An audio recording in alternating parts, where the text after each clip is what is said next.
All right, HC Groups, we're so glad you guys are back joining us wherever you're at, whether you're meeting in Zoom or a coffee shop or at home. We hope you've enjoyed this study in the book of James and hopefully giving you a chance to really understand who James was and the action he wants us to put into our lives when we truly understand who Jesus is. And so James, he was somebody who was famously known as being the brother of Jesus.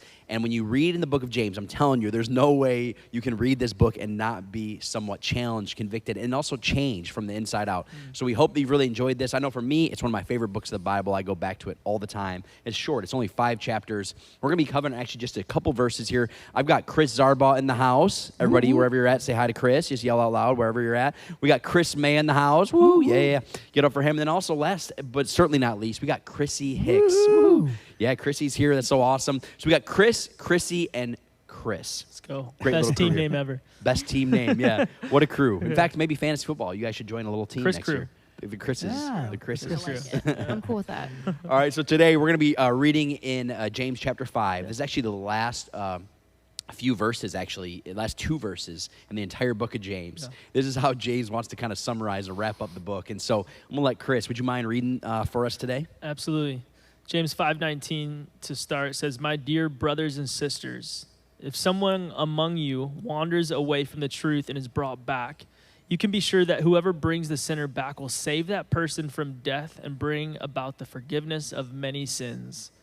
Wow, that's good. And I know we're going to talk about this and kind of try to break this down into tangible action steps, but also even just to be completely transparent with the viewers at home, we're reading this even before we started, and we're kind of like discussing it and having conversation about it. And that's what's so cool about this. A lot of times people think that, you know, you have to go to a pastor to get all the answers. And really, here we are as human beings who are just trying to study God's word and best know it as best as we possibly can. And so hopefully you can learn some things from us, but also amongst each other, kind of sharing and talking about challenges you're having. But when you read something like this, I'm just curious, does it have any sort of reference, or when you hear this, does it kind of relate to anything that maybe Jesus said or the heart of God throughout the scriptures when you're reading these verses? Actually, we'll start with you, Zarbaugh. Yeah, so I think that the most important thing about this verse, well, there's a couple things, but can I just say this first? Yeah. There's a lot of people that would take this to mean that you can lose your salvation. Right. You know, like, oh, you know, if they wander away from the faith, then it's death, and that must mean like a spiritual death or eternity casting. But that is not what James is saying at all. So if you look at the original Greek and if you study what, you know, this is saying, there is an easily findable cross-referencing, you know, that kind of thing. Other references in the Bible where it talks about death, referring to all sorts of death. There could be an emotional death. There could be a death of morality. There's a physical death, an actual physical bodily death. And I think that wandering away from the faith, you know, in sin is what it's talking about. It does not translate into losing your salvation because the Bible is its own best commentary. Yep. And so when you know, mash it up with other verses in the Bible, that would go against everything we know about salvation. Right. And Ephesians 4 tells us we're sealed to the day that we meet Christ face to face, or the day of redemption. So that's the first thing. The second thing is, I think it comes down to that word death. And really what it's saying is, it's saying you're going to save that person from all sorts of sin and all sorts of forms of death, because it is possible. If somebody is, for instance, like a drunkard and they're cheating on their wife, and I'm thinking of a friend actually in my life who is, you know, doing drugs and just destroying their life, and they're a Christian, they're a fellow Christian, and you intervene and you rescue them and you do whatever you can to get them back on the path. You're saving them from all sorts of destruction and all sorts of deaths. Yes. You know, by doing so. And I think that Galatians talks about, Galatians 6, I think, where it talks about, or 5 or whatever it is, but it talks about how the older believer is responsible for the younger believer and to mentor them and to restore them to faith. Yeah, that's really good. really How about good. you, Chrissy? That's awesome. So when I read these verses, I thought of a story that Jesus tells in Luke, and it's one of those parables where it's like it's a story that has an alternate meaning. And so the story goes that there's this woman who's got these 10 silver coins. And so for us, like, I think dimes or quarters, and I'm like, that's not much at all. But like for these people, it was worth a lot of money. So she's got these 10 silver coins, and she loses one. So she's only got 9. But that's still like 10% of those 10 silver coins. So she turns a light on, she sweeps her whole house. She doesn't stop until she's found it. She's not frantic, but she's very insistent and intent on finding that lost coin. And when she finds it, she rejoices and she goes to her friend's house and she's like, oh my gosh, I lost a coin, but I found it again, and her friends celebrate with her. And so that story, Jesus says that story, and then he wraps up by saying, he says, in the same way, there is joy in the presence of God's angels when even one sinner repents. I just think that's really beautiful. I think it really speaks to the heart of God, and how when any person turns away from the life they've lived and the mistakes they've made, and they come to him and they say, hey, I want you to be the Lord of my life, there's rejoicing with angels. There's such happiness and celebration. And to me, it really speaks to, like, it doesn't matter what you've done, how long your life you've lived. It doesn't have to be, oh, you turned to God when you were a little kid. It doesn't have to be that. It can be at any point in time.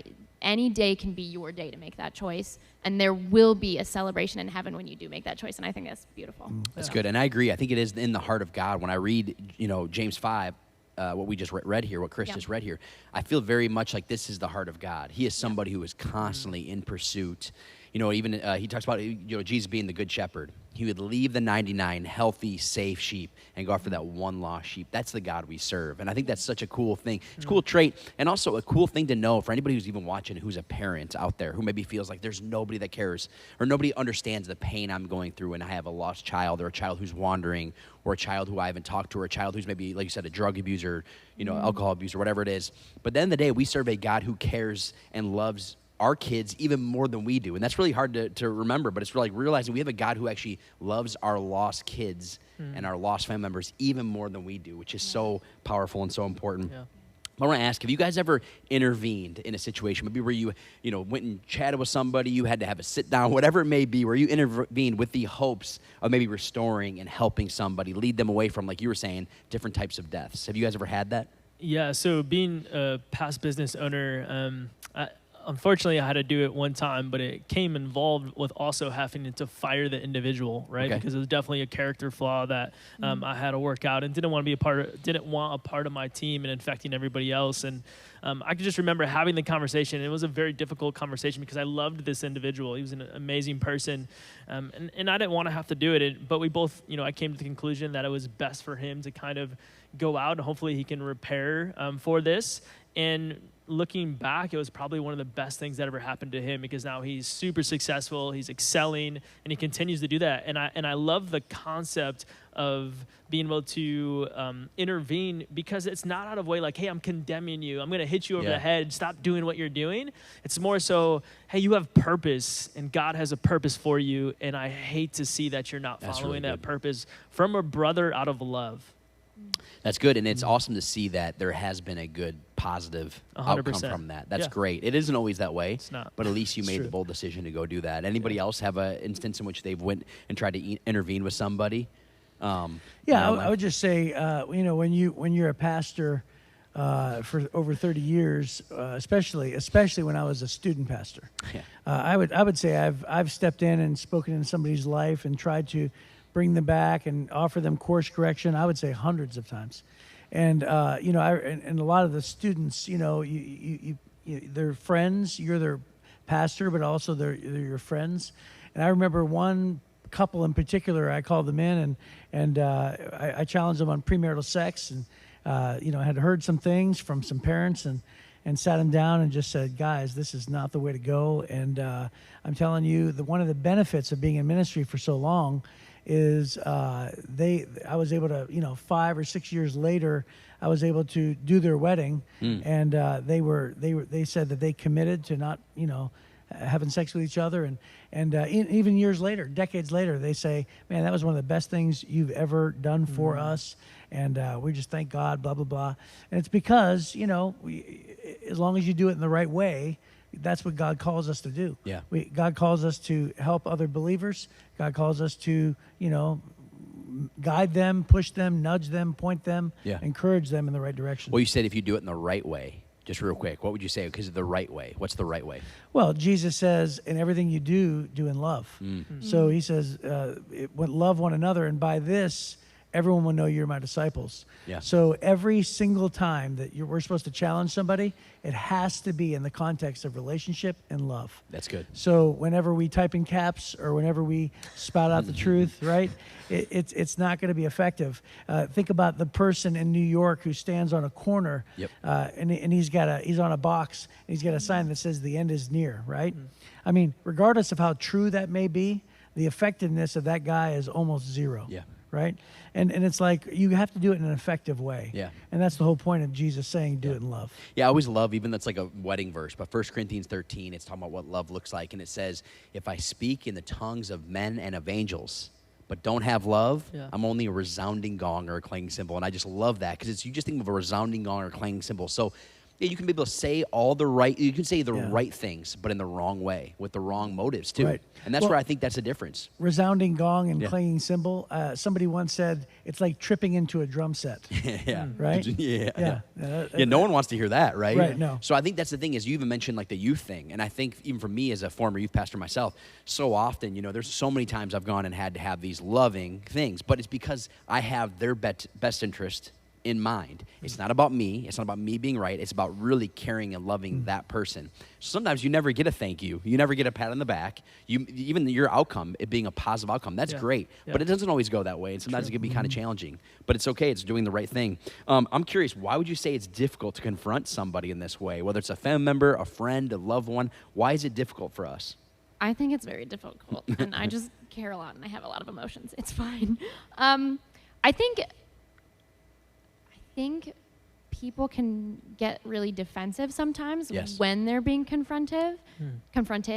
I know I'm typically, that's like my gut reaction. My hackles raise. I'm just like, I don't want to Yeah. hear that right now. And so if I'm the person going to tell something unpleasant to somebody, even if I'm doing it in a loving way, even if I'm trying my best, I'm nervous that I'll be dismissed or that my guidance or advice will be seen as not loving because I'm not enabling them, because I'm not affirming their behavior, or I'm not letting it continue to happen, because I'm trying to say, hey, this needs to stop. Even if it's in a loving way that I'm saying it, they're assuming that they're not being loved because they're reacting in a defensive manner. I just think sometimes people can react that way, because I've also reacted that way sometimes. So that can be tough. Also, depending on like the issue itself and what my past looks like, I think sometimes people can say to me, hey, like, you've struggled with this in the past before. Like, why are you talking to me about this? You're a hypocrite. That's true. So I think there is this idea that somebody's reception of our guidance can be shaped by what our past behavior was, right? That's a great point. And so I don't think that should stop us from like trying to give guidance, especially if we've grown past that area, right? We can use it as a story. Hey, I struggled in this area. I see you are too. I want to help you. Let me help you, right? Love that. We Yeah. can say that, but somebody might be like, oh, because you've struggled, I don't want to hear from you. Yeah. Something along those lines. And no matter, the situation, like you said, it doesn't always go the right way. Like, even if I'm loving, my words could be flawed, or the timing of the situation could be off. It could be just a funky situation that, like, you're like, man, I want to initiate this conversation, but maybe it's just an odd moment. Yeah. And so things can still feel off and awkward. So I think all of that can make it difficult to confront somebody. But in those situations, I think praying before and afterward and just giving it to God and saying, hey, good. you know what? I'm following you the best that I can. Help me make my words better next time. And I hope that you do the work in that person's Yeah. heart to change them. Well, I would say that prayer right there has one word to me that stands out, and it's humility. It's praying to God and saying, God, I don't have all it takes. I think that even when you're approaching somebody, if you have humility as kind of the backbone of the mindset, and people are seeing that you're coming, because, I mean, I don't know about you guys, have you ever had somebody try to call you out on something that, like, is the giant speck in there? Like, you're talking about, like, there's a speck in somebody else's eye, like, to take the log out of your own eye, and somebody goes and they got a clearly, like, a log in their eye, but they're trying to tell you something, and you're like, for real? You're going to tell me about this? Huh? Yeah. You know what I'm saying? But I think if your mindset is coming out of humility, and, hey, I haven't figured it all out. I'm not perfect in this area, but I think Right. it goes a long way. What would be some advice for anybody who maybe is watching this at home, they're in a group, and they know of that person in their life? They're thinking right now of somebody that they know they need to go and confront. What would be some advice you'd give them? Yeah, so the first and foremost of anything is pray. Pray Yeah. for them. In fact, don't underestimate, we all know this, don't underestimate the power of prayer. Lift them up. If they're wandering and you're concerned for them, just pray. Pray about not only for them, but but that God would surround them with the right people, and that God would do whatever it takes for that person to turn, and then pray for the right opportunity. And then beyond the prayer, I would say, number 2, just what I already said, approach them in love, do it the right way.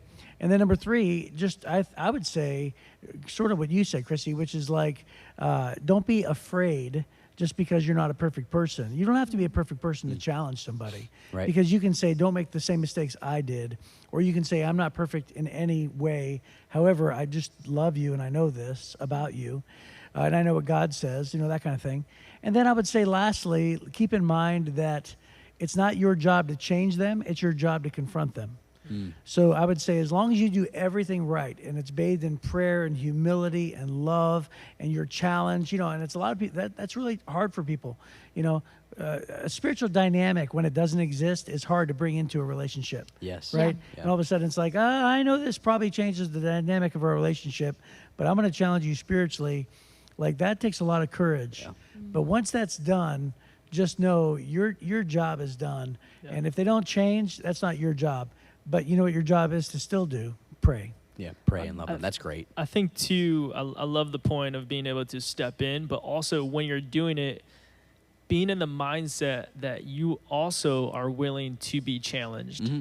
Yeah. Right. Yeah. And so it's real difficult to go into a situation and be like, hey, I'm going to talk to this person about the issues they have, if you're not in a heart posture of, hey, I want somebody to bring those attention to me and my life so that I'm not moving towards death and I'm moving towards life. And I think if you have that posture, it's easier to ask the right questions to that individual so they feel less attacked and more from a love place. Yeah. And I would also encourage too. It's a small thing that just it made me think of this too. I also think it's always better face to face. When you say this type of confrontation, it's always better. And I just want to make sure nobody's hearing this and thinking, "You're right. I'm going to post on Facebook and tag that person." Right? We don't do that. Right. I'm tagging them and letting them know about their sin. That'd be the worst. Yeah, that's like all-time worst. I'd say like an email sometimes is not always a bad thing. I've heard of people that have like gone and confronted somebody. It's been via email because they want to get all their words out there. And even then, I would suggest maybe sending that email to somebody else to proofread to see how it comes off.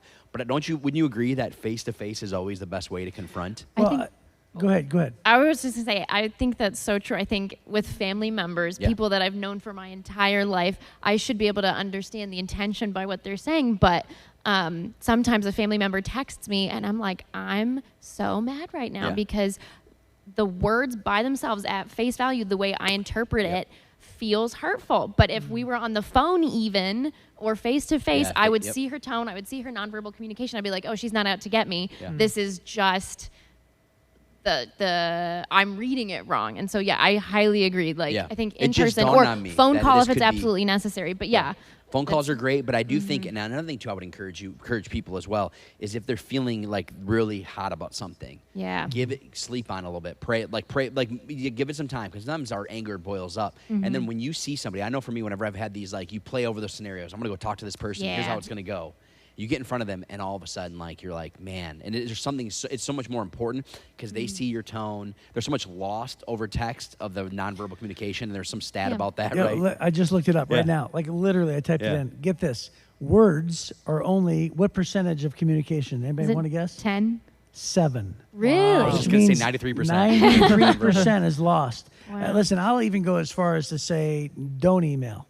Don't email. Yeah. So I had a friend, very good friend, who found out something about his family member, and he's like, hey, I want to confront him.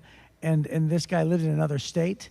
And I said, you need to go to that person in person. Wow. And so this dude flew to the other state to sit down with him face to face. Because it mattered so much, right? Because it was a big deal. Yeah, it's a big deal. It's worthy of Yep. taking the time, whether seeing that person face to face or waiting a week or two or whatever it takes to confront that person. Right. All right, so what would you say? Obviously, one of the things, in anytime we're reading scripture is we're always looking for certain actions to avoid, some promises to hold on to.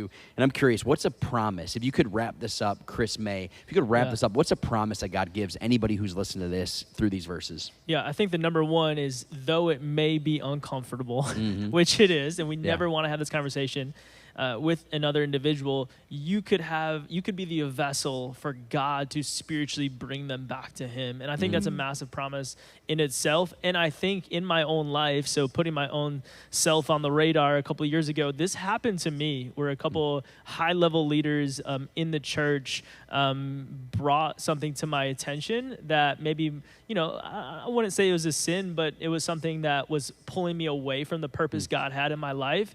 And because they had the ability and the spiritual guidance to step in and say something and be with me in a loving way, it changed my life forever.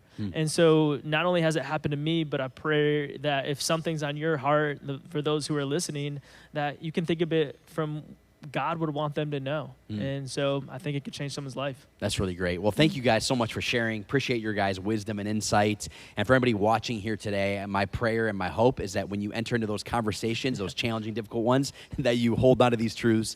And maybe even if you want to go back and rewatch this video to get some more clarity. But again, just know that we're here for you. We're praying for you as you enter into some of those difficult times. And we'll see you guys soon.